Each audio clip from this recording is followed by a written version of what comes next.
Hola, muy buenas tardes, ¿cómo están? Yo soy la doctora Leti Asensio. Bienvenidos nuevamente al programa Metamorfosis, Vida y Muerte.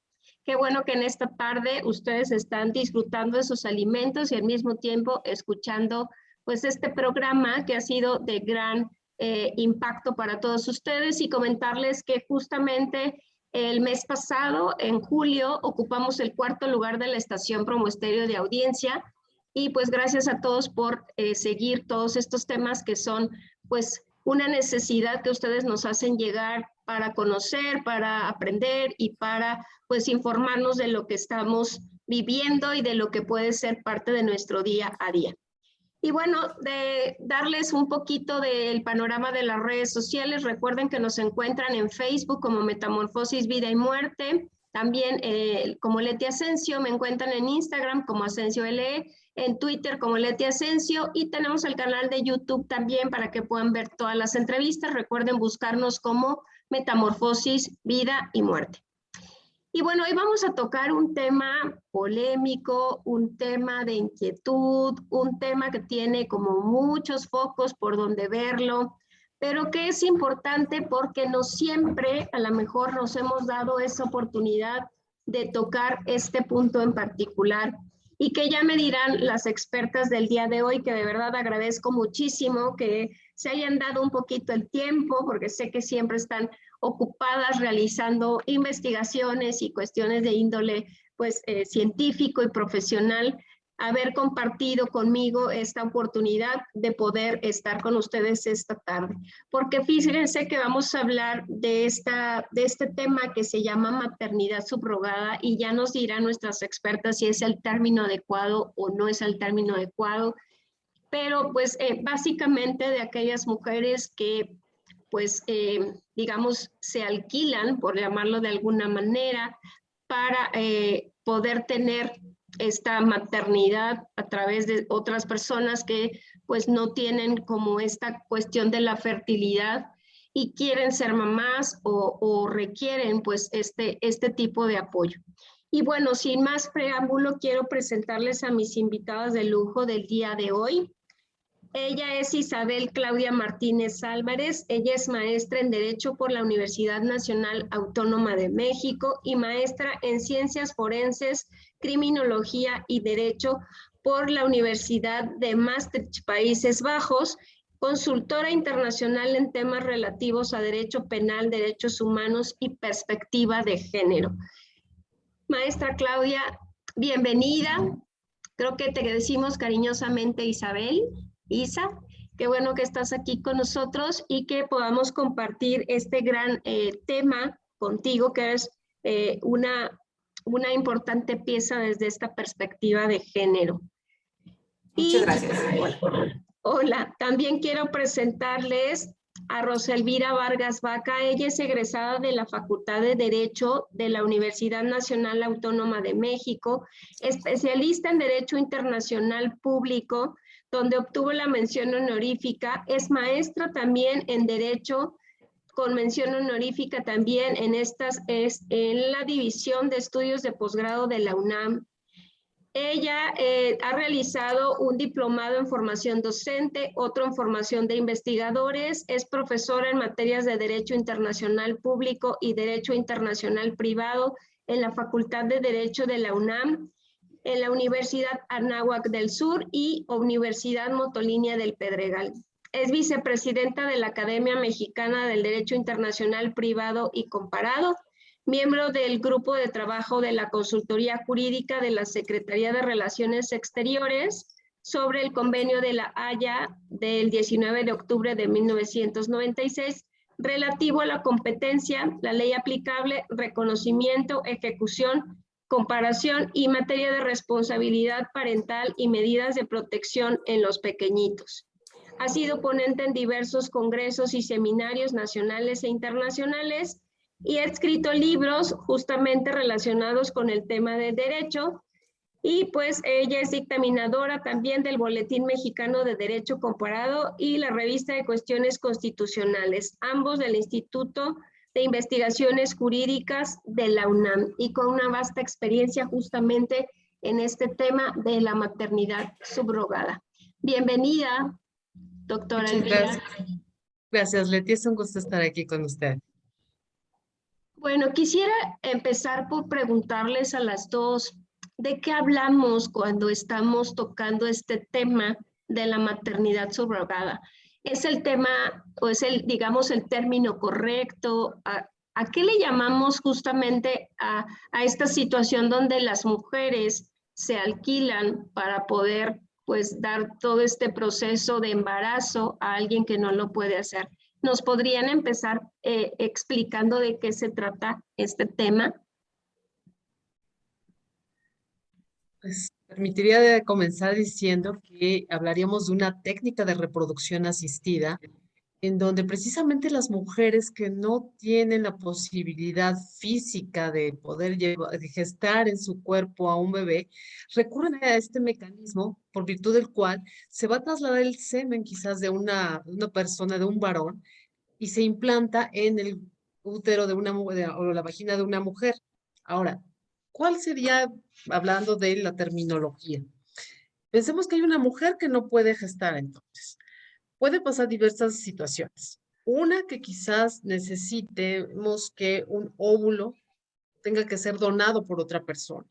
Puede ser incluso donado por la persona gestante. Entonces, una vez que tenemos el embrión, se le ve ya que esté fecundado, se le implanta a esta mujer que le vamos a denominar gestante. ¿Por qué quizás llama mucho la atención el término de alquiler del vientre? Y honestamente yo no estoy tan de acuerdo que se le denomine así. Porque si lo vemos desde un punto de vista legal, sucede que cuando estamos hablando de un alquiler, estamos hablando necesariamente de una contraprestación económica. Y no en todos los casos se trata de esto. Puede haber situaciones en las que por razón de un parentesco, entiéndase una abuela, como ya ha sucedido casos, sea el que geste al bebé, una hermana lo haga, quizás una amiga, y entonces ya no estaríamos hablando de una contraprestación económica.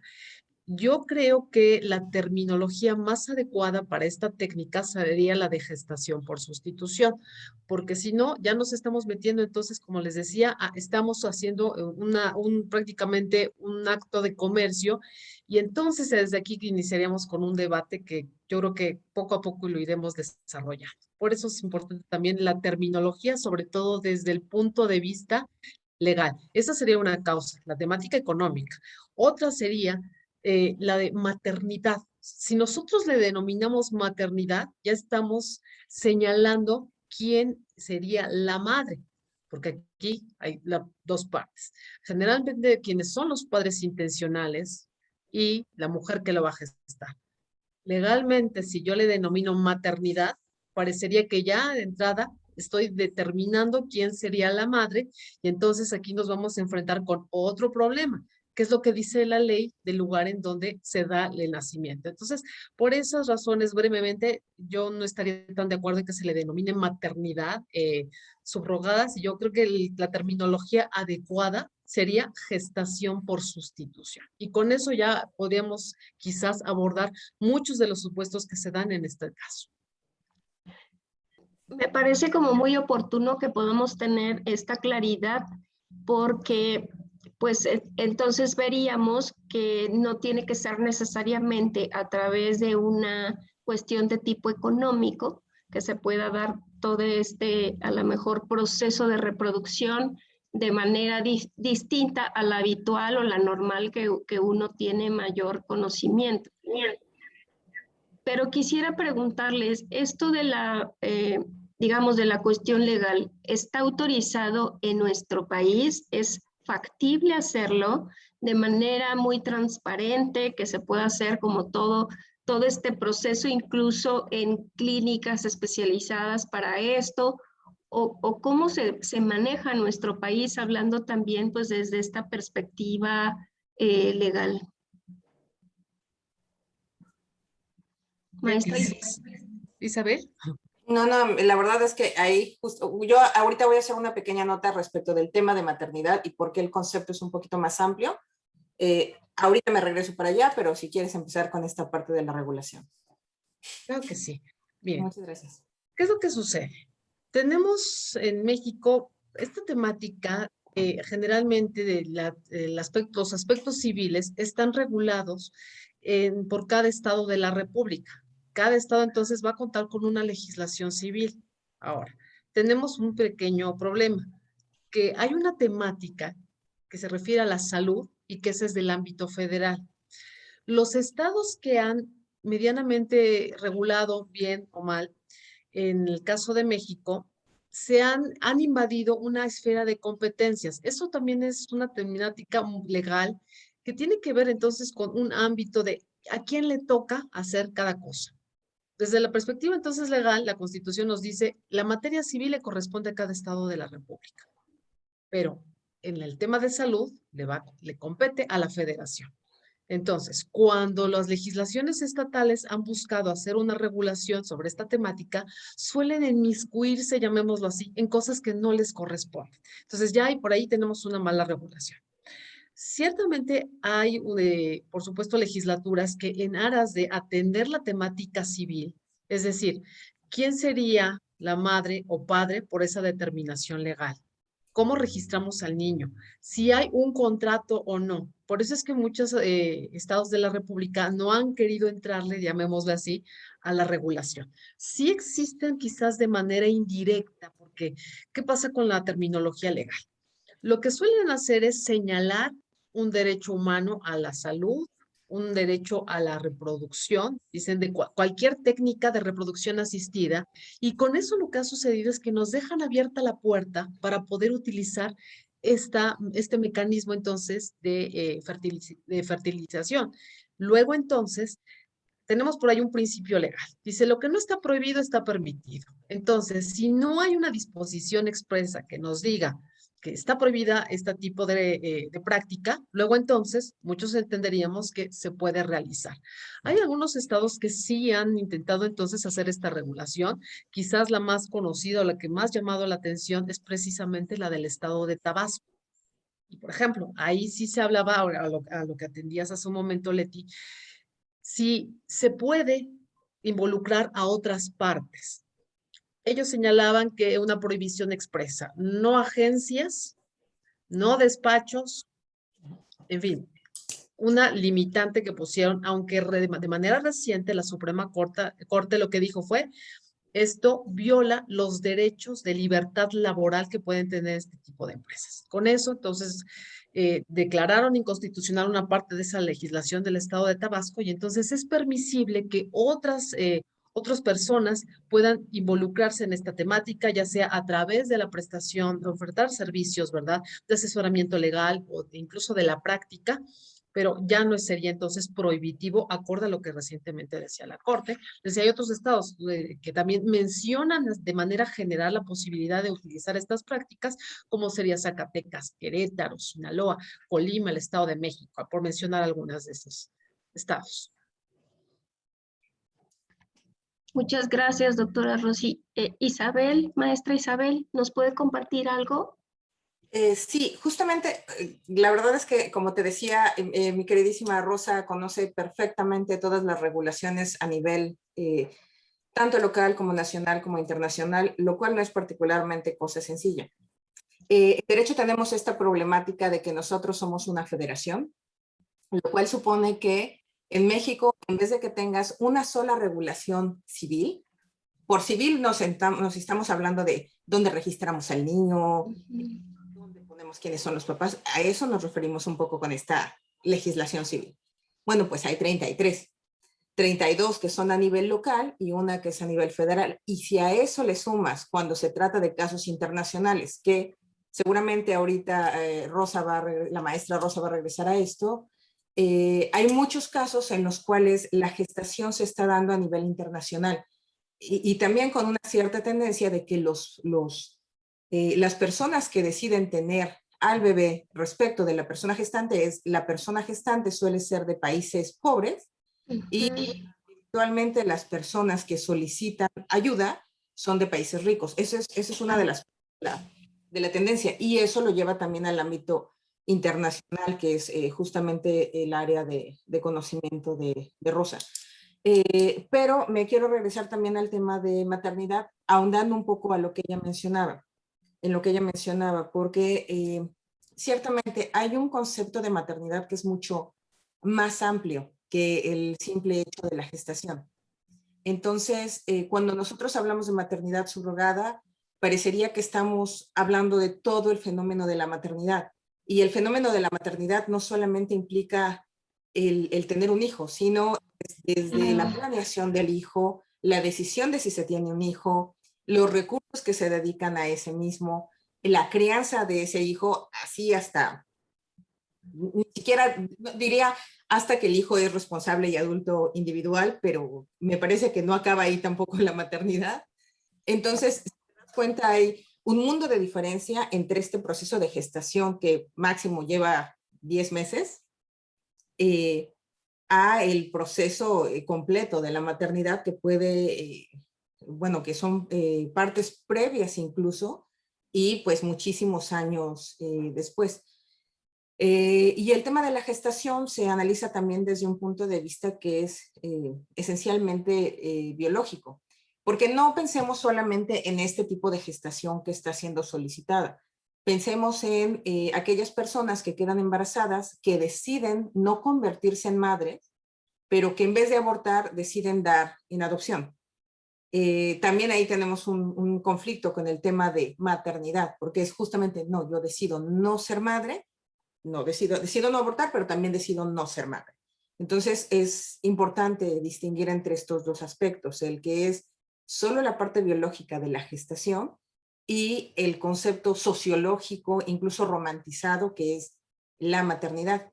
Y un poquito más, en algún momento nos vamos a tener que referir a justo esta romantización de la maternidad y hasta qué punto hay un factor moral y romántico incluso en el análisis que se hace de la gestación por sustitución.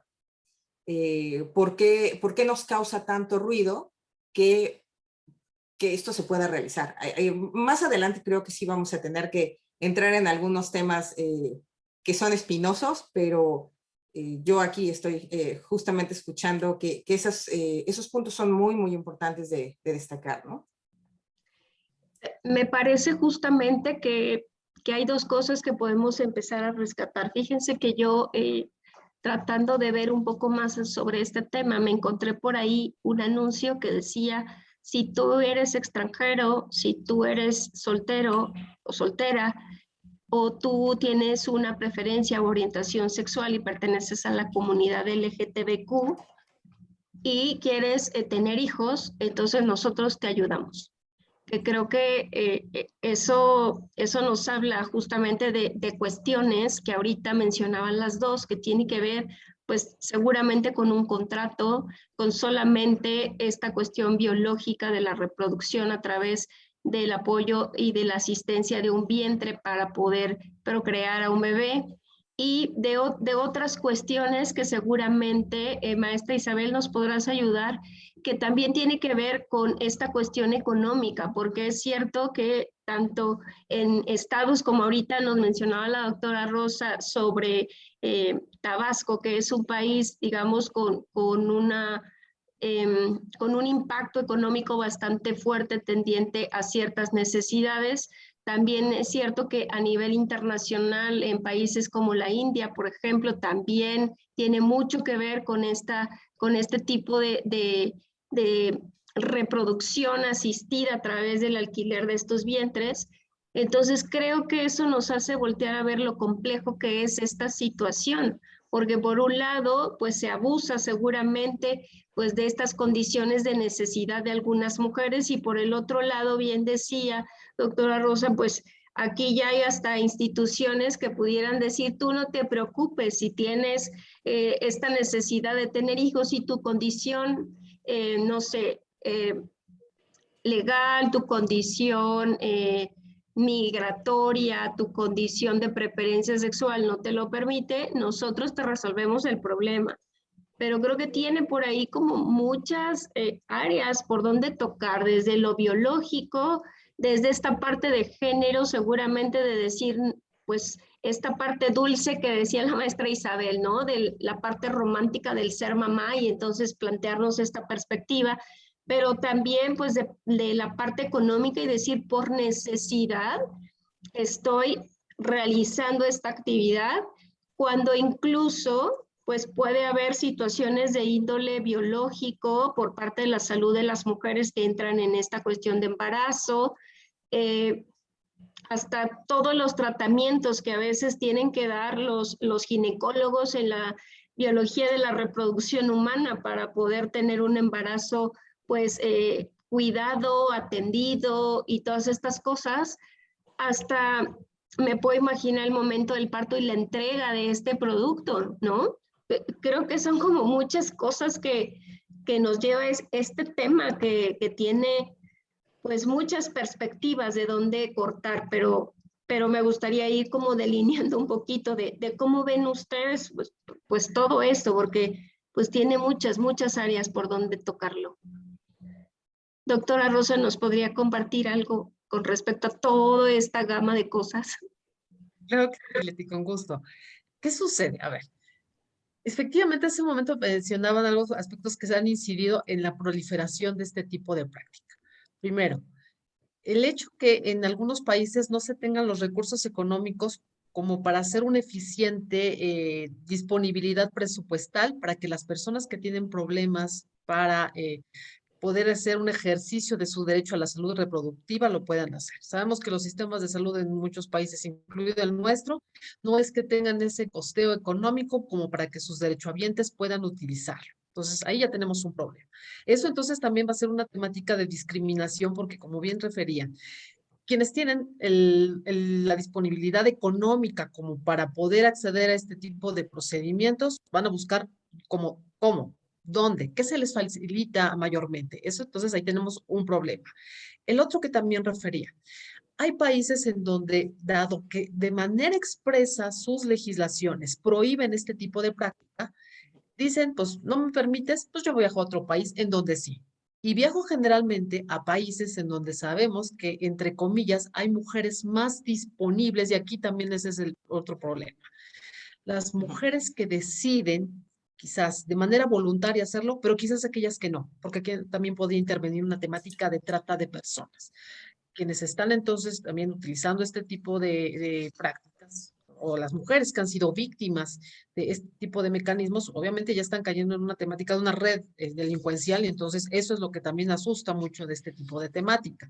Ahora, también por razón de género, porque existen países en donde expresamente tienen prohibido, por ejemplo, o sea, ha sido quizás algún avance en el sentido de pueden contraer matrimonio personas del mismo sexo, pero les ponen la limitante, lo que no puedes tener es familia. Entonces, por eso viajan a otros países, vienen como al nuestro, y dicen, pues es que allá sí puedo recurrir a esta práctica. Entonces, dicen algunos que con esto se está fomentando el turismo reproductivo. Sí, pero legalmente, aquí otra vez vamos a tener en esa temática. A ver, ¿cómo vamos a registrar al niño? Porque no es que uno se pueda parar en un registro civil y presentar a un niño, pues sí, podrían, quizás, pero va a haber estados en la República en donde les exijan, a ver, dime el médico, ¿dónde tuviste el alumbramiento? Ahora, para saber a quién voy a reconocer entonces como padre. Entonces, si les niegan el reconocimiento, que es lo que ha pasado, estas personas, estos extranjeros, asisten a sus representaciones diplomáticas o consulares para pedir la asistencia a la que por derecho humanos, derecho internacional, derecho nacional, cualquier extranjero tiene. Y entonces, cuando les dicen, no me quieren registrar, no me quieren entregar a mi hijo, podría ser que alguno de ellos se haya aportado su material genético y quizás técnicamente, biológicamente sea el padre, pero si la ley no se los quiere reconocer ese estatus, difícilmente lo van a poder registrar y mucho menos va a ser muy complejo que lo puedan sacar en este caso de países como el nuestro, porque aquí también las autoridades mexicanas, bajo la ratio de ese niño nació en México, es mexicano, y yo lo tengo que probar. No es que un niño pueda salir si no tiene una documentación en regla, porque da origen a otro tipo de problemáticas. Aquí, de hecho, a mí me gustaría regresar un poquito a esta parte de por qué es desde el principio un problema desde el derecho. Acá la maestra no me dejará mentir, hay una premisa principal en derecho, los principios que venían desde hace siglos y que nos decían, la madre siempre, siempre es cierta. Y significa la madre es la que pare, la que ha hecho todo el parto, esa es la madre.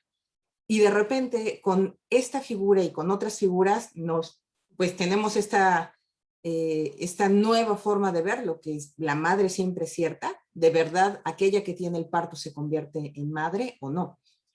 Y luego tenemos otros inconvenientes que son justamente el tema de los inconvenientes de género y el aspecto de cosificación. ¿Por qué es tan terrible que se le quiera llamar también vientre de alquiler? Porque cuando hablamos de vientre de alquiler, y el lenguaje es importante aquí, cuando decimos vientre de alquiler es como si pensáramos en el vientre de una persona independientemente de la persona. Imagínate como renta de lavadoras. Te rento mi lavadora, lavas tu ropa, la sacas, todo bien. Y el impacto de algo como vientre de alquiler es, no es una persona la que está gestando, es una cosa que gesta. Es un vientre que se alquila. Y lo que sale es un producto. Un producto que también es una cosa que se compra. Y hasta qué punto es el riesgo de decir es una cosa que se compra.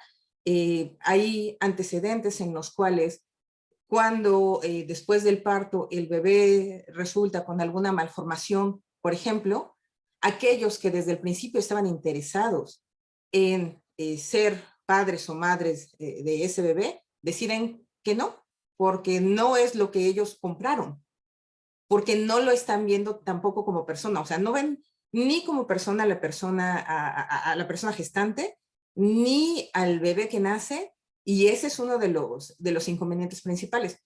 Ahí, por ejemplo, es muy interesante y muy importante lo que decía la maestra Rosa, que es, no todos estos casos tienen dinero de por medio, pero aquellos que tienen dinero de por medio sí conllevan un riesgo muy fuerte. ¿Por qué es problemático incluso el hecho de que haya intermediarios? El anuncio que tuviste. Porque significa que hay alguien dedicado a encontrar a las personas que tienen una cierta necesidad económica y conectarlos con aquellos que tienen el dinero para pagar por un hijo. Y eso tiene también un abismo de diferencia entre aquellos que, por ejemplo, en el ejemplo que ponía la maestra Rosa, la madre que ayuda a su hija para que pueda tener un bebé. No es lo mismo que aquel que dice, a ver, del catálogo de aquí, quiero una persona, quiero un vientre de los 18 a los 25, que sea deportista, que no fume, este catálogo en el cual tú puedes seleccionar lo que es más atractivo para ti como producto en el catálogo. Esa parte puede llegar a ser muy abrumadora.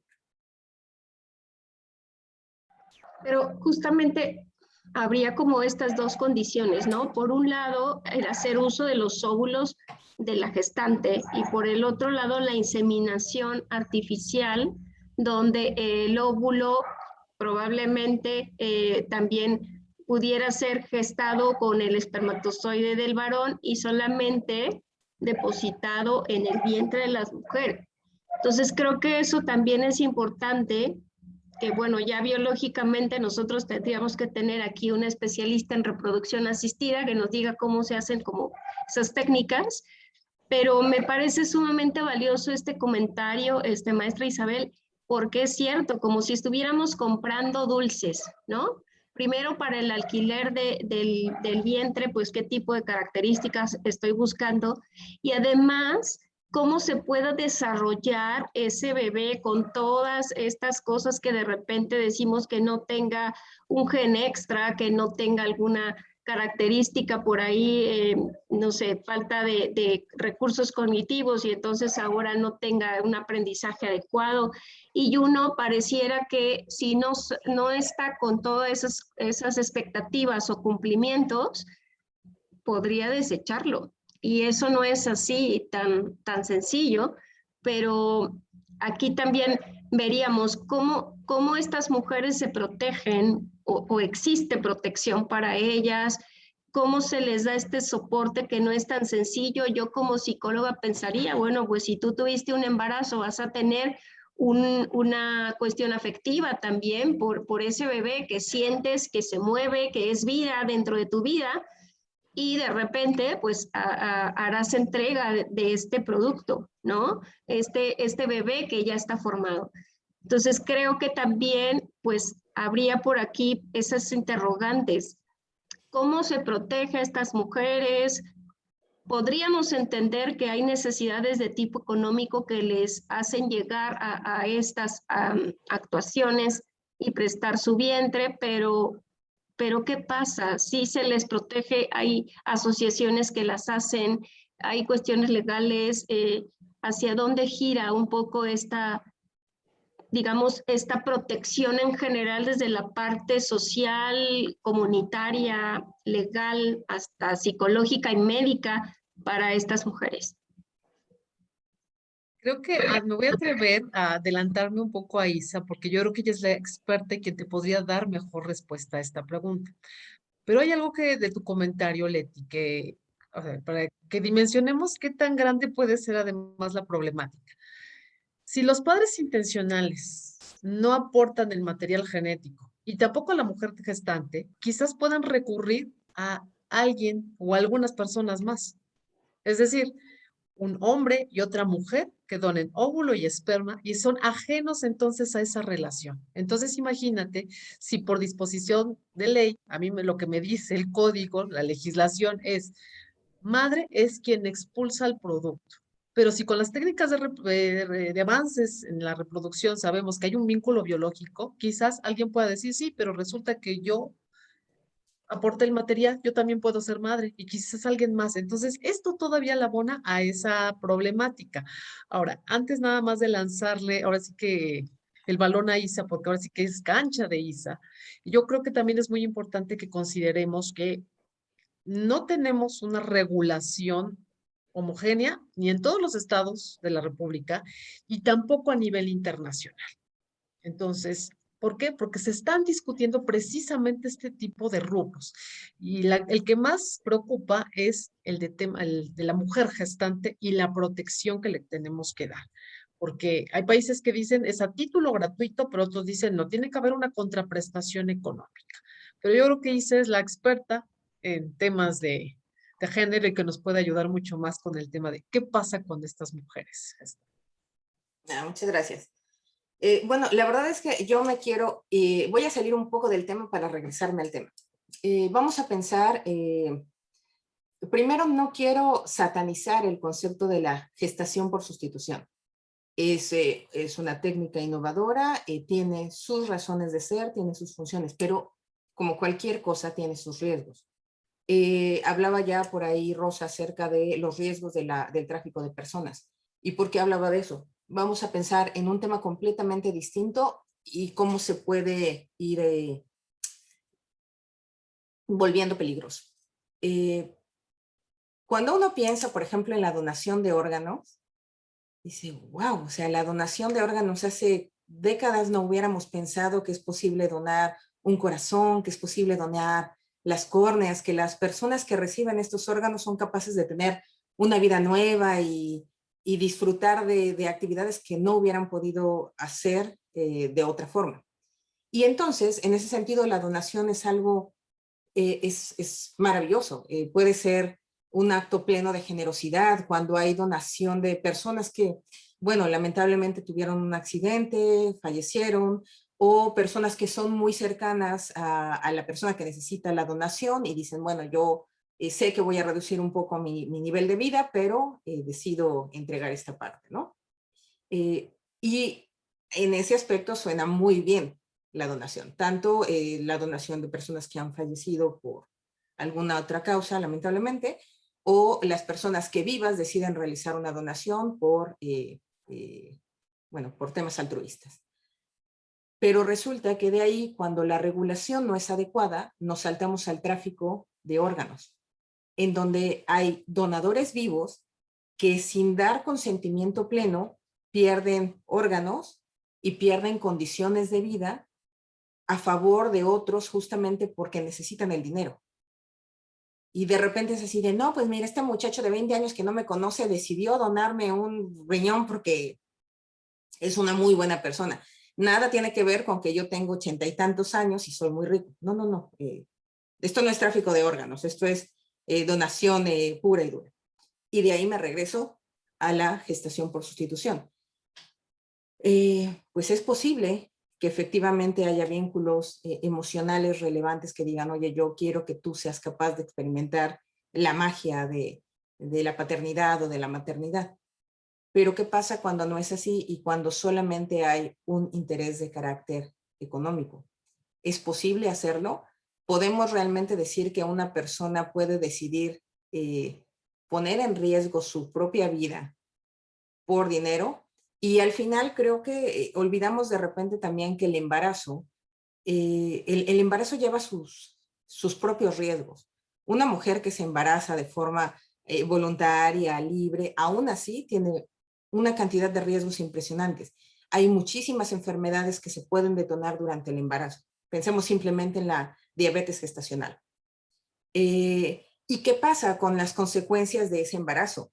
¿Habrá alguna protección relativa? Le dio diabetes gestacional mientras estaba embarazada de este producto que fue gestación por sustitución. Entonces le vas a dar atención médica relativa a la enfermedad que desarrolló a raíz de esto, porque si uno quisiera ser muy conectado con el tema jurídico, eso es riesgo de trabajo. Pero si no, empezamos a olvidar como estas cosas. Ahora, ¿cuál es el otro riesgo? Vámonos al otro extremo. No, es que la gestación por sustitución es siempre una cosificación de la persona. Si hacemos eso, puede pasar lo mismo que pasa con el trabajo sexual. Cuando se llega a prohibir algo de manera terminante, lo que tienes es que se va a la clandestinidad. Y entonces ahí sí, no hay forma de proteger a nadie. Ni al producto, al bebé, a aquellos que desean ser padres, a las personas que deciden gestar, a nadie. Entonces, ¿cómo se llega a este punto medio? ¿Y cómo se llega a este punto medio sin violar los derechos de todos los involucrados? Esta parte que menciona maestra Isa me parece muy importante porque bien decía, por ejemplo, si fuera una lavadora, pues bueno, viene una parte donde uno dice, compraste una lavadora con tales características y si tiene un defecto, entonces te la cambio en una semana en la tienda o te la cambio por defecto de fábrica en un tiempo de un año, más o menos, ¿no? Pero aquí, pues no estamos hablando de un objeto, estamos hablando de personas, ¿no? Que tendría que ver con qué pasa con la mujer que tiene pues todos estos riesgos de embarazo, que incluso hay muertes maternas al momento del parto y eso tampoco a veces se visualiza, hasta desencadenar ciertas enfermedades como ahorita ya mencionaban, de la diabetes o algún tipo de cáncer que se da por la cuestión del embarazo o la hipertensión arterial que también se puede desarrollar a partir del embarazo. Cuando existe esta parte donde sí hay un convenio, donde sí hay una protección de índole legal que yo desconozco hasta dónde puedo hacer, ¿se pueden estipular esas cláusulas o finalmente como no está del todo avanzado en esta parte, es muy genérico esta cuestión? No sé si me di a entender a dónde quiero llegar. Si existe tan detallado esta parte de protección en los casos en los que sí se da, o simplemente el convenio es yo hago todo el pago, todo el proceso, toda la inseminación y el producto final es que tú me entregues un bebé en manos. Si lo pensamos desde la perspectiva de los contratos, aquí ya comenzamos con los problemas.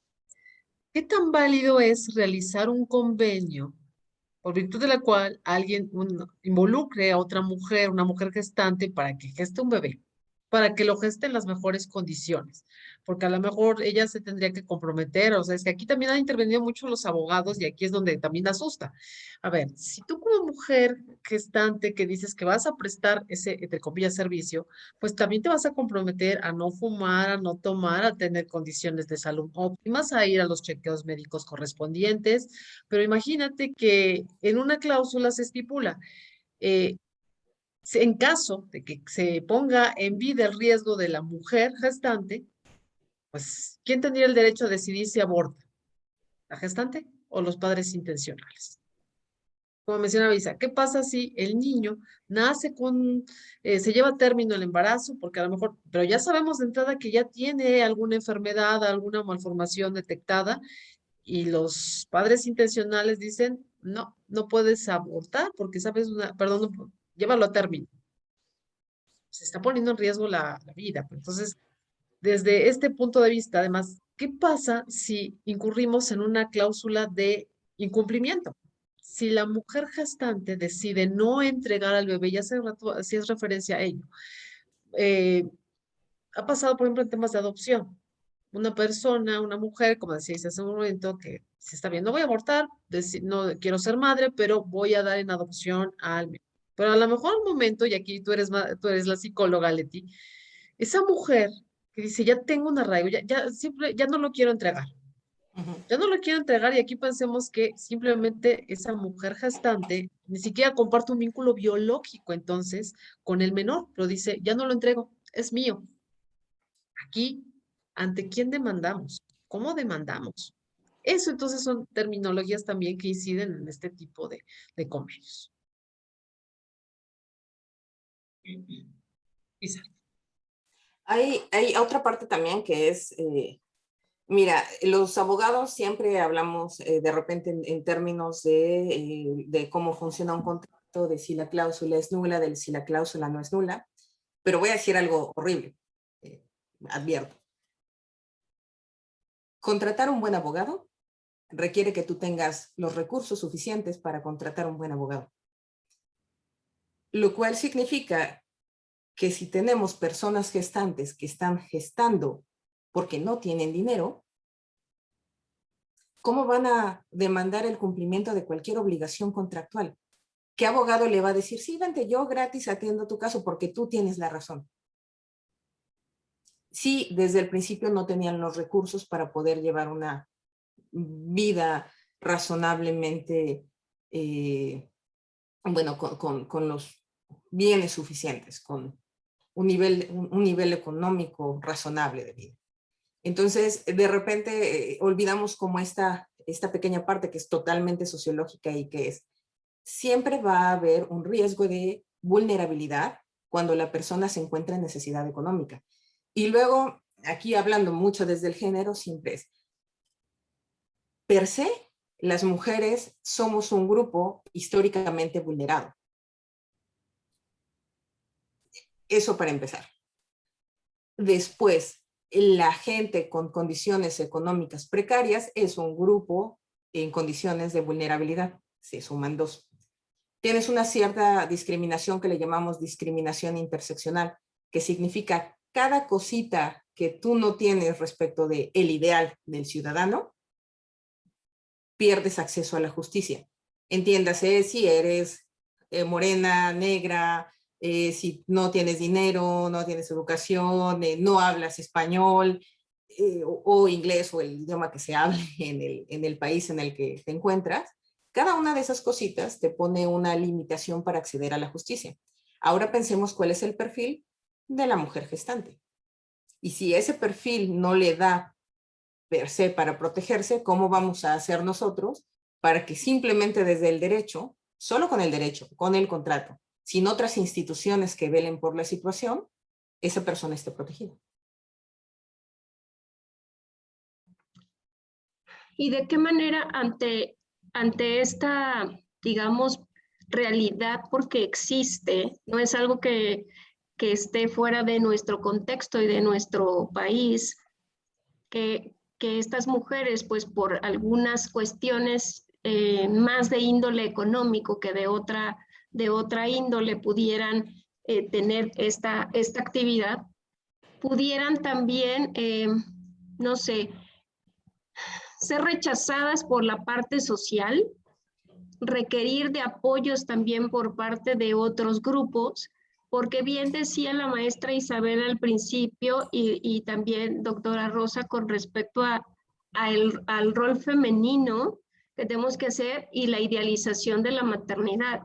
Pero si se rechaza a las mujeres que no tienen hijos en algunos contextos, ahora pensemos también en este ámbito social donde también se puede llegar a rechazar a las mujeres que realizan esta práctica, porque de inicio puede ser, bueno, te vi embarazada, no tienes pareja, después nace el bebé y tú andas como si nada en la calle, y además te vemos embarazada constantemente, porque no solamente va a ser un caso, o sea, no solo me voy a embarazar una vez, sino seguramente pues ya tiene, digamos, esta actividad laboral o actividad de ingreso económico y lo va a realizar varias veces. ¿Cómo poder también pues estar teniendo esta visión hasta de protección de derechos humanos, de darle soporte a estas mujeres por diversas índoles, o, o cómo se ve? Porque ahorita que decían, incluso hasta las mujeres que prestan sus servicios sexuales, pues no lo hacen una sola vez. Por eso mismo, pues ese es su trabajo, esa es la razón por la cual ellos tienen un ingreso. Pero aquí también estaríamos hablando de esta situación que ya se realiza con mayor frecuencia, y eso también pone en mayor vulnerabilidad de ese cuerpo físico, esa representación social, ese concepto de mujer, muchas cosas, ¿no? No sé qué nos pudieran compartir un poco a este respecto, y ver de qué manera, pues, seguir volteando a ver a este tipo de mujeres.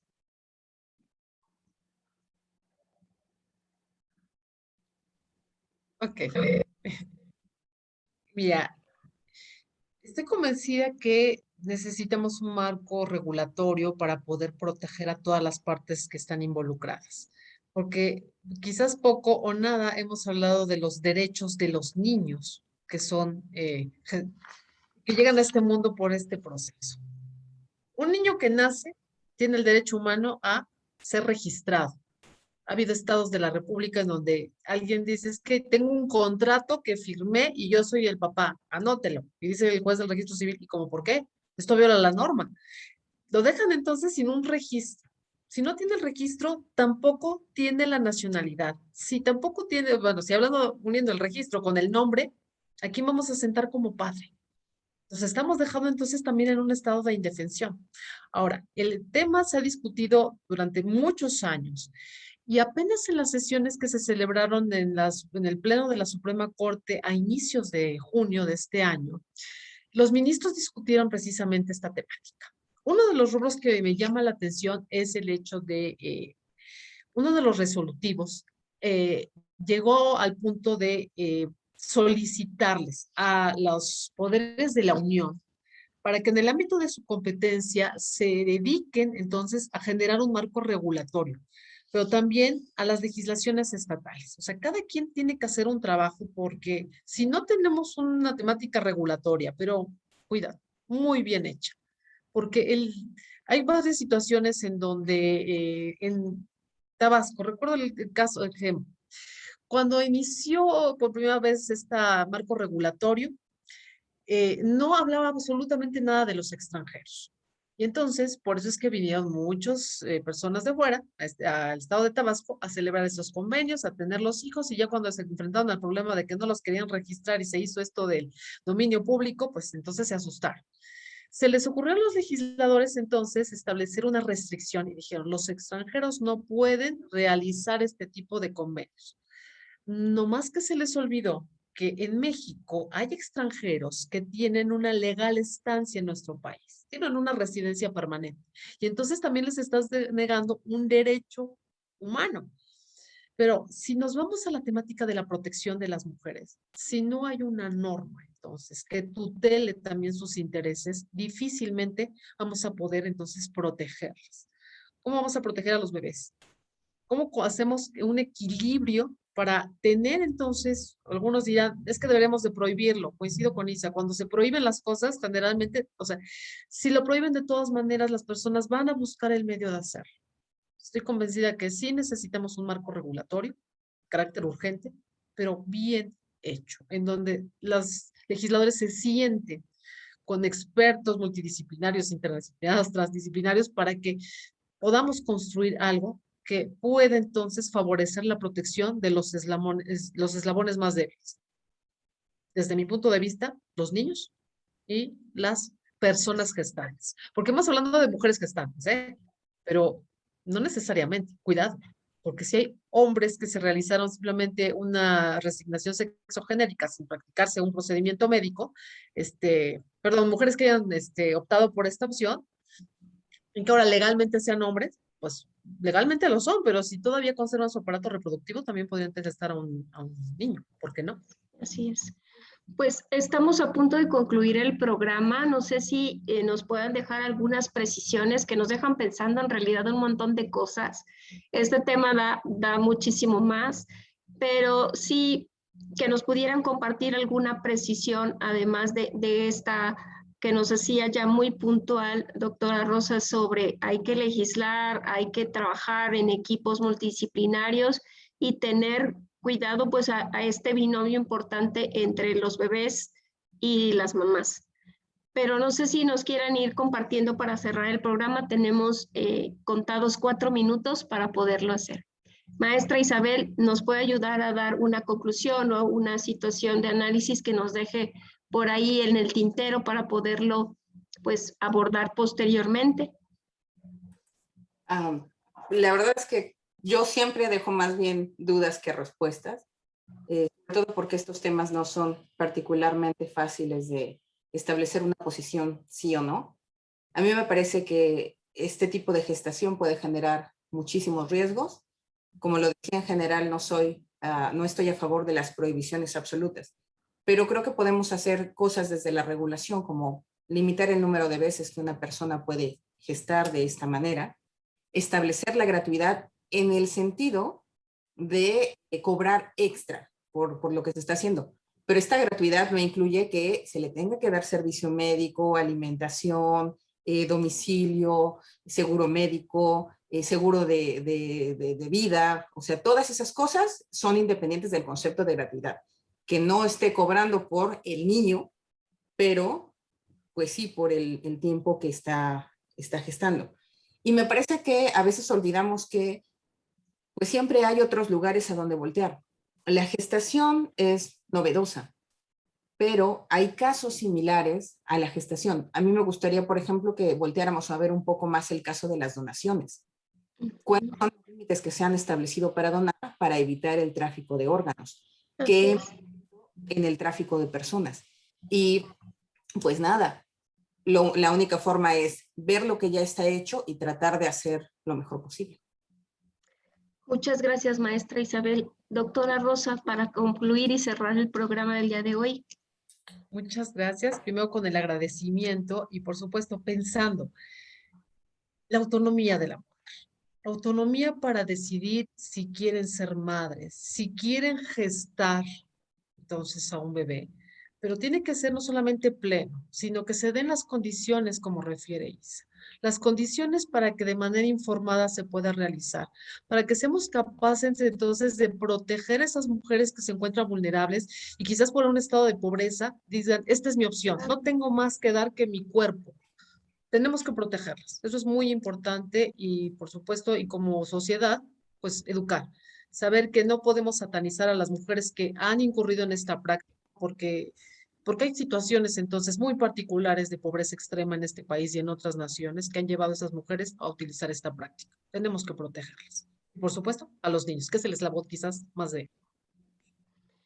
Pues nos dejan una tarea importante que es visualizar esta gestación por sustitución y ver también y velar por estas mujeres que por alguna razón pues ejecutan estas acciones, pero que también pues un bebé que pues no es responsable, dicen por ahí, antes de nacer ya tiene ciertas condiciones que lo vuelven incluso vulnerable y que también hay que voltear a verlos, ¿no? Creo que el esfuerzo tiene que ser de todos y la invitación es para que el contexto social también volteemos a ver temas como estos y podamos aportar desde nuestra trinchera lo que sabemos hacer, lo que podemos, digamos, trabajar y poder fortalecer en nuestro país en esta área. Pues no me queda de verdad que agradecer muchísimo su presencia el día de hoy, toda esta trayectoria y todo este saber que ustedes tienen sobre el tema que pueda enriquecer a nuestra población, y el objetivo justamente de Metamorfosis también es informar a la gente sobre todo lo que está pasando en nuestra vida real.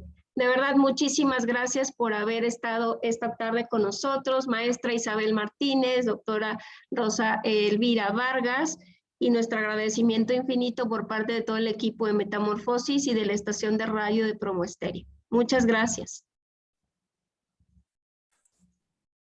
Pues muchísimas gracias por el espacio. Ha sido un gusto estar con ustedes. Y bueno, y cualquier cosa, si quieren un poco más de información sobre este tema, seguramente podrán compartir el artículo más reciente de la doctora Rosa Elvira. Si están interesados en seguir temas de derechos humanos y perspectiva de género, me pueden seguir en Twitter en @_IsaMTZ. Y de nuevo, muchísimas gracias por la invitación. Esperamos haber sido claras. Muchas gracias, maestra Isa. Doctora Rosa, ¿quiere dejar algún contacto, algún artículo, algo que le gustaría compartir? Muchas gracias, Leti. Con gusto. Te haría después llegar un link para que lo puedas promocionar con la audiencia. Hay un libro que publicamos varios miembros de la Academia Mexicana de Derecho Internacional sobre este tema. Es de acceso libre, así que si quieren consultarlo, con mucho gusto te haremos llegar la información para que lo puedas divulgar. Y pues muchísimas gracias y un gusto estar con ustedes. Pues muchas gracias a las dos. Estaremos pendientes de lo que ustedes estén trabajando y poderlo postear y compartir con la audiencia y con todos los especialistas que nos siguen. Esto fue su programa Metamorfosis. Recuerden, nosotros nos estaremos escuchando. Próxima emisión, jueves 3 de la tarde. Hasta la próxima.